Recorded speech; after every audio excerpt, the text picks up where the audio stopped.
Hi everyone, இன்னைக்கு வீடியோவில் ஒரு டிஃப்ரெண்டான பொடி இட்லி எப்படி பண்ணுறது பார்க்கலாம் வாங்க. இதுக்கு ஒரு பேனில் கொஞ்சமாக எண்ணெய் ஊற்றி அதில் கடுகு உளுத்தம் பருப்பு அண்ட் ஒரு பெரிய வெங்காயத்தை வந்து ஸ்லைஸ் பண்ணி ஆட் பண்ணிக்கலாம். இப்போ இது எல்லாத்தையும் சேர்த்து நல்லா வதக்கிடலாம். வெங்காயம் நல்லா வதங்கி கண்ணாடி பதம் வந்ததுக்கப்புறமா அதில் வந்து கொஞ்சமாக கருவேப்பிலை ஆட் பண்ணிக்கலாம். இப்போ இதே ரெண்டு பெரட்டி விட்டு வேக வச்சிருக்க மினி இட்லி இதில் ஆட் பண்ணிக்கலாம். உங்ககிட்ட ஒரு வேளை மினி இட்லி இல்லைன்னா பெரிய இட்லி வந்து கட் பண்ணி சேர்த்துக்கோங்க.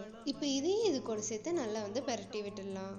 ஒன்ஸ் இட்லி வந்து இந்த மசாலாவோட நல்லா கோட்டானதுக்கு அப்புறமா இட்லி பொடி இருக்கு இல்லையா, அதை இது மேலே தூவி விட்டுடலாம். உங்கள் வீட்டில் என்ன இட்லி பொடி இருக்கோ அந்த இட்லி பொடியை இது மேலே தூவி விட்டு அதை நல்லா வந்து நம்ம மிக்ஸ் பண்ணி விட்டுடலாம். எப்படி செய்கிற மாதிரி தானே இருக்குது, இதில் என்ன டிஃப்ரெண்ட் கேட்குறீங்களா? என் வீட்டில் வந்துட்டு நவுத்து போன பிஸ்தா கொஞ்சம் இருந்தது. அதை இது கூட சேர்த்து நம்ம நல்லா ஃப்ரை பண்ணும்போது அது மொறுன்னு ஆயிரும். அண்ட் இட்லி கூட சேர்த்து சாப்பிடும்போது சூப்பராக இருக்கும். எனக்கு இந்த ஐடியா வந்ததுக்கு ரீசனே கொஞ்ச நாளைக்கு முன்னாடி ட்ரெண்டான 500 rupees பாதாம் இட்லி தான். பாதாமே இட்லியோட சேர்த்து சாப்பிடும்போது பிஸ்தா சாப்பிட்டா என்னங்க. கடைசியாக இது மேலே கொத்தமல்லி இலைகளை தூவி ரெண்டு பெரட்டி அரைக்கிற வேண்டியதான். அவ்வளோதான், நம்ம பொடி இட்லி சூப்பராக ரெடி ஆயிடுச்சு. நீங்களும் அது செஞ்சு பார்த்து எப்படி இருந்து சொல்லுங்க. பை பை, இன்னொரு வீடியோவில் பார்க்கலாம்.